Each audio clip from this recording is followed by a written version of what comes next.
আসসালামু আলাইকুম ওয়া রাহমাতুল্লাহি ওয়া বারাকাতুহু। আয়েশা ট্রাভেলস অ্যান্ড ট্যুরিজমের পক্ষ থেকে আপনাদের সকলকে জানাই আন্তরিক শুভেচ্ছা ও স্বাগতম। 9,50,000 টাকার ক্রোয়েশিয়া অফার দেওয়ার পর থেকে অনেকেই আমাকে বিভিন্ন প্রশ্ন করছেন, বিভিন্ন ধরনের প্রশ্ন করছেন। আজকে আমি সে সকল প্রশ্নের উত্তর নিয়ে এই ভিডিওতে আলোচনা করব। তাহলে চলুন ভিডিওটি শুরু করা যাক। যতক্ষণ আমার ভিডিওটি শেষ না হয় ততক্ষণ আমার সাথেই থাকুন।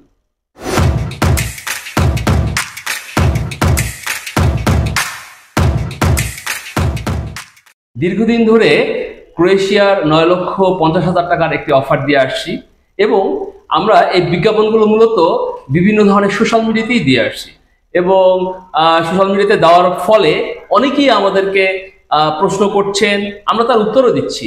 কিন্তু যারা বিদেশে থাকেন বা বিভিন্ন কারণে বিভিন্ন সময় আমাদেরকে ফোনে পাচ্ছেন না বা ফোন দিতে পারছেন না, তাদের মনে কিন্তু হাজারো প্রশ্ন তৈরি হচ্ছে, যার উত্তরগুলো তারা পাচ্ছেন না।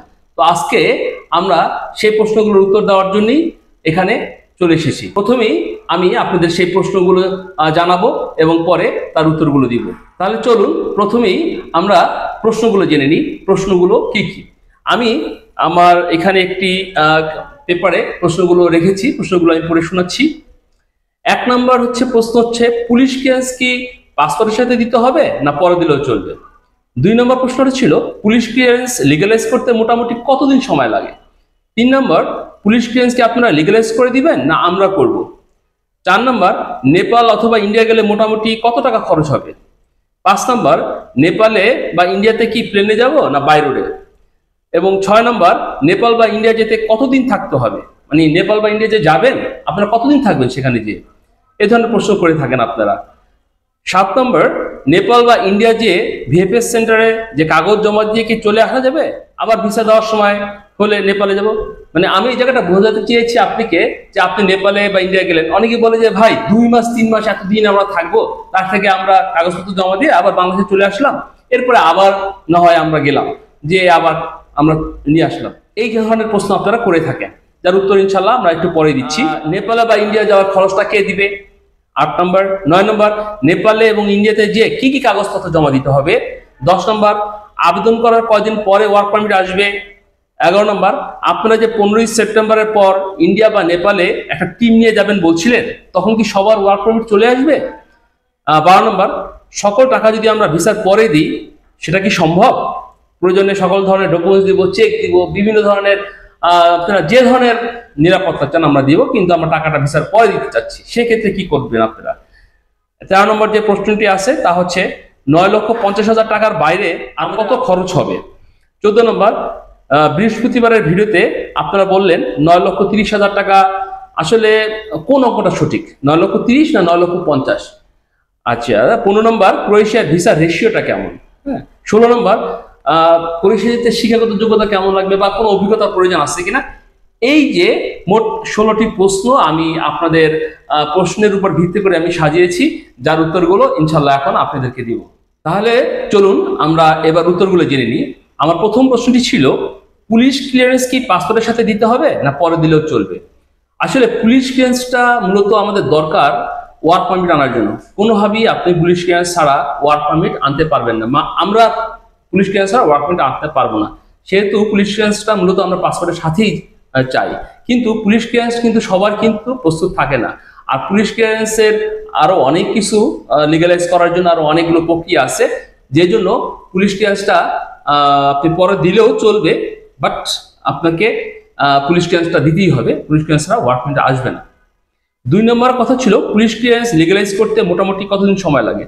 আসলে পুলিশ ক্লিয়ারেন্সটা আমরা আপনারা যখন আমাদেরকে দেন, এরপরে কিন্তু পুলিশ ক্লিয়ারেন্সটা আবার ইন্ডিয়া পাঠাই, ইন্ডিয়ার বাংলাদেশ হাই কমিশনে পাঠাই, সেখান থেকে ক্রোয়েশিয়ান এম্বাসিতে এটা অ্যাপ্রুভ করে তারপর আবার আমাদের কাছে আসে। সো এখানে কিন্তু প্রায় অনেকগুলো ধাপ আছে পুলিশ ক্লিয়ারেন্সটা লিগ্যালাইজ করার জন্য। তো সেক্ষেত্রে বেশ 1.5 থেকে 2 মাস সময় লেগে যায়। আমি যদি আপনাদেরকে একটু প্রমাণ দেখাই বা বলতে চাই, এই যে যেমন দেখুন এখানে কিন্তু আমি পুলিশ ক্লিয়ারেন্সের জন্য এই যে ক্রোয়েশিয়ার এম্বাসি, এখানে দেখেন লেখা আছে ক্রোয়েশিয়ার, আপনারা যদি দেখেন ক্রোয়েশিয়ার ভিসা অ্যাপ্লিকেশন সেন্টার আমাকে এখান থেকে পাঠিয়েছে। আমি এবার আপনাদেরকে পুলিশ ক্লিয়ারেন্সের ব্যাপারগুলো দেখাবো। যেমন ধরুন এখানে আপনাদেরকে যদি একটু দেখাই, আমাকে একজন ক্লায়েন্ট তার পুলিশ ক্লিয়ারেন্স দিয়ে গেছেন। যখন আমাকে তার পুলিশ ক্লিয়ারেন্সটা দিয়ে গেছেন তখন ছিল এরকম, বাংলাদেশের পররাষ্ট্র মন্ত্রণালয়ের এখানে অ্যাটেস্টেশন করা একটা পুলিশ ক্লিয়ারেন্স দিয়ে গেছে। এরপরে আমরা এই পুলিশ ক্লিয়ারেন্সটাকে আবার কোথায় পাঠালাম? এই পুলিশ ক্লিয়ারেন্সটাকে আমরা পাঠিয়েছি দিল্লির আমরা বাংলাদেশ হাই কমিশন। এই যে দেখেন এখানে বাংলাদেশ হাই কমিশনের সিল আছে, তারপরে এখানে সিল আছে, এখানে সব বাংলাদেশ হাই কমিশনের সিল। এখান থেকে তারা আবার পাঠাচ্ছে কোথায়? এখান থেকে তারা পাঠাচ্ছে ক্রোয়েশিয়ান এম্বাসি, ইন্ডিয়া বা দিল্লিতে যে ক্রোয়েশিয়ান এম্বাসি আছে সেখানে পাঠাচ্ছে। সেখানে যাওয়ার পরে এগুলো আবার ক্রোয়েশিয়ান এম্বাসি তারা সিল করে দিচ্ছে বা অ্যাপ্রুভ করে দিচ্ছে। তো সো এই যে আমরা বাংলাদেশ থেকে ইন্ডিয়ায় বাংলাদেশে হাই কমিশনে পাঠাচ্ছি, সেখান থেকে আবার পাঠাচ্ছি, তারা পাঠাচ্ছে দিল্লিতে অবস্থিত ক্রোয়েশিয়ান এম্বাসিতে। তো সব মিলিয়ে দেখা যায় প্রসেস করতে 1.5 থেকে 2 মাস সময় লেগে যাচ্ছে। তো এই হচ্ছে মোটামুটি পুলিশ ক্লিয়ারেন্স লিগালাইজের সময়। এবার চলুন আমরা 3 নম্বর প্রশ্নটা জেনে নিই, উত্তরটা জেনে নিই। 3 নম্বর প্রশ্নটা ছিল পুলিশ ক্লিয়ারেন্স কি আপনারা লিগালাইজ করে দিবেন না আমরা করবো? আসলে পুলিশ ক্লিয়ারেন্স লিগালাইজেশনের ব্যাপারটা কিন্তু আপনিও করতে পারেন, আমরাও করতে পারি। তবে যেহেতু সাধারণত ক্লায়েন্টদের এই অভিজ্ঞতাটা থাকে না, ফলে সবাই আমাদের কাছেই দেয়। আর আমরা যেহেতু এই পুলিশ ক্লিয়ারেন্সগুলো অ্যাপ্রুভ বা লিগালাইজ করে অভ্যস্ত, ফলে সেক্ষেত্রে আপনারা আমাকে দিতে পারেন। এটা ছিল আপনার 3 নম্বর প্রশ্নের উত্তর। 4 নম্বর হলো নেপালে বা ইন্ডিয়া গেলে মোটামুটি কত টাকা খরচ হবে, এরকম একটা প্রশ্ন ছিল আপনাদের 4 নম্বরে। তো নেপালে আপনার বা ইন্ডিয়া যেতে আপনার আসলে অনেকগুলো খরচের ব্যাপার আছে। প্রথমে হলো সেখানকার ভিসা লাগানো, যেটা কন্ট্রাক্টে করতে হয়, ভিসা লাগানোর ব্যাপার আছে, ওখানে যে থাকা খাওয়ার ব্যাপার আছে, আরো অনেক আনুষঙ্গিক অনেক কিছুই ব্যাপার আছে। সব মিলিয়ে ধরুন 70 থেকে 80,000 টাকা আপনার এক্ষেত্রে খরচ হবে। এই হলো নেপালে বা ইন্ডিয়া যাওয়ার খরচ।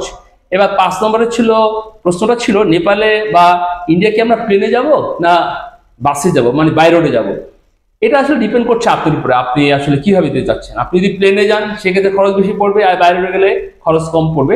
তবে আমরা সাধারণত বাই রোডে যাওয়ার সাজেস্ট করে থাকি বা বাই রোডে যাওয়ার পরামর্শই দিয়ে থাকি। এবার 5 নম্বর বলে ফেললাম। 6 নম্বর প্রশ্নটি ছিল নেপালে যে কতদিন থাকতে হবে, বা নেপাল বা ইন্ডিয়া যেখানে যান কতদিন থাকতে হবে। সাধারণত ওইখানে যে আমাদের পূর্ব অভিজ্ঞতা দেখা গেছে 2 থেকে 2.5 মাস থাকতে হয়। এবার 7 নম্বর ছিল নেপাল বা ইন্ডিয়ার ভিএফএস সেন্টারে কাগজ জমা দিয়ে কি চলে আসা যাবে? আবার ভিসা দেওয়ার সময় হলে নেপালে যাব না, নেপালে বা ভিএফএস সেন্টারে আপনি কাগজপত্র জমা দিয়ে চলে আসতে পারবেন না। যেহেতু আপনার মূল পাসপোর্ট বা মেইন পাসপোর্টটা তাদেরকে জমা দিতে হবে, সেক্ষেত্রে আপনি আসার কোনো সুযোগ নেই। কারণ আপনি নেপাল থেকে বা ইন্ডিয়া থেকে বাংলাদেশ আসতে তো আপনার মেইন পাসপোর্ট প্রয়োজন, কিন্তু যেহেতু আপনি মেইন পাসপোর্ট আপনি জমাই দিয়েছেন, সেক্ষেত্রে কিন্তু আপনি আসতে পারছেন না। এটা ছিল আমাদের 7 নম্বর প্রশ্নের উত্তর। এবার 8 নম্বর হলো নেপালে যাওয়ার বা ইন্ডিয়া যাওয়ার খরচটা কে দিবে? আসলে নেপালে বা ইন্ডিয়া আপনি যেখানেই যান, এখানে আপনার আসা যাওয়া, আপনার পাসপোর্টের খরচ বলতে আমি বলতে চাচ্ছি পাসপোর্টে ভিসা লাগানোর খরচ, তারপরে আপনার অন্যান্য সকল খরচই আপনাকেই বহন করতে হবে। আমরা শুধু সেখানে আপনাকে থাকার ব্যবস্থা করে দেবো, অর্থাৎ আপনার থাকা বাবদ যে খরচটি আছে সেই খরচটি আমরা বহন করব। এরপরে 9 নম্বর আছে নেপাল বা ইন্ডিয়া গিয়ে কি কি কাগজ জমা দিতে হবে। আসলে এখানে অনেকগুলো কাগজ জমা দিতে হয়, যেমন আপনার পাসপোর্ট, আপনার পুলিশ ক্লিয়ারেন্স সার্টিফিকেট, আপনার পুলিশ ক্লিয়ারেন্স সার্টিফিকেট না, এখানে আপনার পাসপোর্ট, তারপর আপনার ইন্স্যুরেন্স কপি, আপনার অ্যাপয়েন্টমেন্ট কপি এবং অন্যান্য অনেক কাগজ আপনাদের জমা দিতে হবে।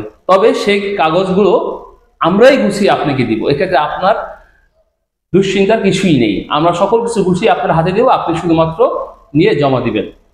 এরপরে 10 নম্বর ছিল আবেদন করার কয়দিন পরে ওয়ার্ক পারমিট আসবে। আসলে আমরা সাধারণত যখন আবেদন করি, আবেদন করার 30 থেকে 40 দিন মধ্যেই আমরা ওয়ার্ক পারমিট পেয়ে যাই। প্রথমে আমরা যে আবেদন করলাম, এক্ষেত্রে সেটা যে সাবমিট হলো, তারা আমাদেরকে সেই সাবমিশনের একটা স্লিপ দেয়, এবং আমরা যখন স্লিপ দেওয়ার পরপরই ওটা কিন্তু কাজ শুরু হয়ে যায়। এবং আমরা যখন এই পুলিশ ক্লিয়ারেন্সটা তাদের কাছে পাঠাই, তখন ওয়ার্ক পারমিটটা মূলত অ্যাপ্রুভ হয়ে যায় এবং আমরা হাতে পেয়ে যাই। এর পরের প্রশ্ন ছিল যে আপনারা 11 নম্বর প্রশ্ন, আপনারা যে 15ই সেপ্টেম্বরের পরে ইন্ডিয়া বা নেপাল একটি টিম নিয়ে যাবেন, তখন কি সবার ওয়ার্ক পারমিট চলে আসবে? আসলে আমরা গত বা শেষ ভিডিওতে বলেছিলাম যে আমরা 15 তারিখের পরে সবাইকে নিয়ে নেপাল বা ইন্ডিয়া যাব। আসলে আমি কিন্তু আবারও আপনাদেরকে বলতে চাই, 15 তারিখের পরে যাদের ওয়ার্ক পারমিট এবং অন্যান্য সকল বিষয় রেডি থাকবে, শুধু তাদেরকে নিয়ে আমরা নেপাল যাব। তবে যদি এই ক্ষেত্রে যারা আমাদেরকে কাগজপত্র জমা দিচ্ছেন কিন্তু সবার ওয়ার্ক পারমিট বা পুলিশ ক্লিয়ারেন্স বা অন্যান্য জিনিস রেডি না, তাদেরটা রেডি না হওয়া পর্যন্ত আমরা তাদের জন্য অপেক্ষা করব এবং আমাদের কাগজপত্র, আমাদের এখানে যতগুলো ডকুমেন্টস জমা হবে সবগুলি ডকুমেন্টসের ক্লায়েন্ট বা প্রার্থীদের সবকিছু রেডি থাকলেই আমরা ইন্ডিয়া বা নেপালে যাব। 12 নম্বর প্রশ্ন ছিল, সকল টাকা যদি আমরা ভিসার পরে দিই সেটা কি সম্ভব?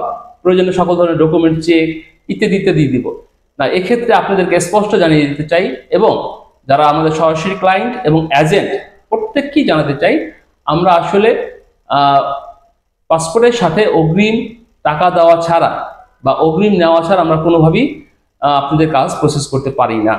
আপনারা যেভাবে চাচ্ছেন যে সকল খরচ ভিসার পরে, ওইভাবে আয়েশা ট্রাভেলস অ্যান্ড ট্যুরস কর্তৃপক্ষ কাজ করতে পারে না। এরপর 13 নম্বর প্রশ্ন ছিল, 9,50,000 টাকার বাইরে আমাদের কত খরচ হবে? 9,50,000 টাকার বাইরে এই যে আপনি পুলিশ ক্লিয়ারেন্স লিগালাইজ করবেন, এই জন্য আপনাদেরকে একটি আলাদা ফি দিতে হবে। তাছাড়া আপনারা ইন্ডিয়া যাবেন, আসবেন, খাওয়া দাওয়া করবেন, হ্যাঁ, পাসপোর্টে ভিসা লাগাবেন ইন্ডিয়া যাওয়ার, এক্ষেত্রে যে সমস্ত খরচগুলো আছে এই খরচগুলো আপনাদেরকে বহন করতে হবে। যে বাবদ ইতিমধ্যে আপনাদেরকে বলেছি 70 থেকে 80,000 টাকার মতো খরচ হবে। 14 নম্বর প্রশ্ন ছিল যে বৃহস্পতিবারের ভিডিওতে, অর্থাৎ আমার শেষ ভিডিওতে আমি 9,30,000 টাকা বলেছিলাম, কিন্তু থাম্বনেইলে দেওয়া ছিল 9,50,000 টাকা। আসলে সঠিক কোনটি? একজন সম্মানিত ভিউয়ার্স আমাকে প্রশ্নটি করেছিলেন। আসলে আমি সেদিন ভিডিওতে ভুলবশত আমি 9,50,000 টাকার পরিবর্তে 9,30,000 টাকা বলেছি, যে জন্য আন্তরিকভাবে দুঃখিত। আসলে আমাদের প্যাকেজ 9,50,000 টাকাই এবং 9,50,000 টাকা আমরা 15 তারিখ পর্যন্ত 9,50,000 টাকায় ফাইল নিচ্ছি। এরপরে 15 নম্বর প্রশ্ন ছিল ক্রোয়েশিয়ার ভিসা রেশিও কেমন? আসলে ক্রোয়েশিয়ার ভিসা রেশিও কিন্তু ভালো, কিন্তু অনেকেই বলেন যে ভাই ইন্ডিয়াতে তো আমার পরিচিত অনেকেই গেছে কিন্তু তাদেরকে রিফিউজ করে দিয়েছেন, তাহলে আপনারা কিভাবে ক্রোয়েশিয়ার ভিসা করছেন? আসলে যে সমস্ত ক্রোয়েশিয়ান কোম্পানি থেকে ওয়ার্ক পারমিটগুলো আসছে, সেক্ষেত্রে যদি ক্রোয়েশিয়ার কোম্পানিগুলো ভুয়া বা ফেক হয় এবং তারা যদি ফেক ওয়ার্ক পারমিট দেয়, সেক্ষেত্রে কিন্তু ভিসাগুলো হয় না। আমরা যেহেতু ক্রোয়েশিয়ার কোম্পানিগুলো থেকে অরিজিনাল ওয়ার্ক পারমিট আনছি, ফলে সেক্ষেত্রে আমাদের এক্ষেত্রে ভিসা পেতে কোনো সমস্যা হয় না। এরপরে 16 নম্বর যে প্রশ্নটি ছিল এবং শেষ প্রশ্ন, শিক্ষাগত যোগ্যতা কতটুকু লাগবে বা অভিজ্ঞতার প্রয়োজন আছে কিনা? এক্ষেত্রে বলবো যে আসলে এক্ষেত্রে আমরা মূলত জেনারেল লেবার হিসেবেই সবাইকে ক্রোয়েশিয়া পাঠাবো, ফলে এক্ষেত্রে শিক্ষাগত যোগ্যতা বা অভিজ্ঞতার প্রয়োজন নেই। যাদের শিক্ষাগত যোগ্যতা বা অভিজ্ঞতা নেই সেক্ষেত্রে তাদের কোনো সমস্যা নেই, আপনারাও ক্রোয়েশিয়া যেতে পারবেন।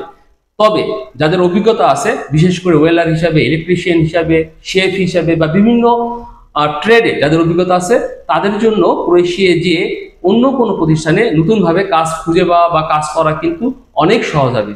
সুতরাং আপনাদের গাড়ি চালানোর অভিজ্ঞতা বা ওয়েল্ডার হিসাবে বা ইলেকট্রিশিয়ান হিসাবে বা অন্যান্য যে কোনো ট্রেডে অভিজ্ঞতা নিয়ে যাওয়াটাই আমি মনে করি শ্রেয়।